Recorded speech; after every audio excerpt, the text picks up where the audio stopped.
Blessed and happy Thursday to all of you, my dear friends, my dear brothers and sisters, my dear good people of God, faithful followers of the Daily Gospel Reflection with Father Jack, my dear kababayans. Today is January 23, 2025, and today is Thursday within the second week in Ordinary Time, Year C. Today's Gospel is from the beautiful and the wonderful account of the Gospel of Mark, chapter 3, verses 7 to 12. I quote, "Hearing all that he was doing, they came to him in great numbers." End of the quote. You know, in today's gospel, Jesus was followed by a large crowd of people. He was like a rock star, a popular, famous figure. He is like a magnet that people everywhere offer him extraordinary reception and remarkable welcome. Jesus was like a superstar sensation, eh? And because of the situation, Jesus told his disciples to have a boat ready for him so that they could not crush him. The message of today's gospel is very clear. When others are trying to crush you, move away, stay away. Like Jesus, learn to set boundaries to keep you away from harms and troubles. Learning to move away from distraction is an effective way to avoid bigger troubles and public unrests. To move away is to protect yourself. To distance is not to avoid responsibility, but this is a beautiful act of self-care.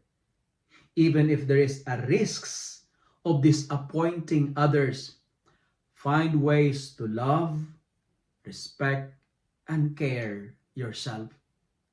My dear friends, be there for others, but never leave yourself behind. Learn to say no to the good for the best. I say it again. Learn to say no to the good for the best. Saying no is not a negative word, but it is providing ourselves a healthy boundaries. Today, like Jesus, try to find your boat and move away from the situation and people that might break your life or damage your reputations.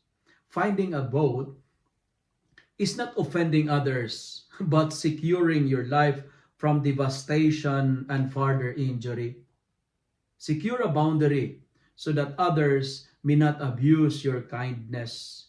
Healing sick people is good, but crushing or destroying the healer is preventing the healing of others. That's why learn to set boundaries. And finally, what is interesting to highlight is this: people recognize Jesus as a healer, but the devil identify him as a son of God. And what's this episode is trying to tell us in our life?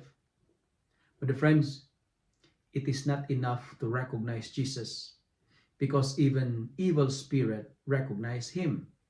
Not all who recognize God are good. Recognizing God is not enough. We need to follow him. We need to obey him. And may we say, "Here I am, Lord. I come to do your will." Again, it is not enough to recognize the Lord, but we need to follow him. We need to obey him, and we need to follow his will. Second, we need to be careful because some people may come to you when they need you. People flock to Jesus because they need healing. What to do? As I keep on repeating, set boundaries. We are not required to set ourselves on fire to keep others warm. Know your limits. Find your boat. Distance from the people who might crush or destroy you. Because finding a boat is not offending others, but securing your life from devastation and further injuries. If you love and like this reflection, kindly share it with your friends, share it with your family. Make the Word of God viral so that many will be blessed. Amen.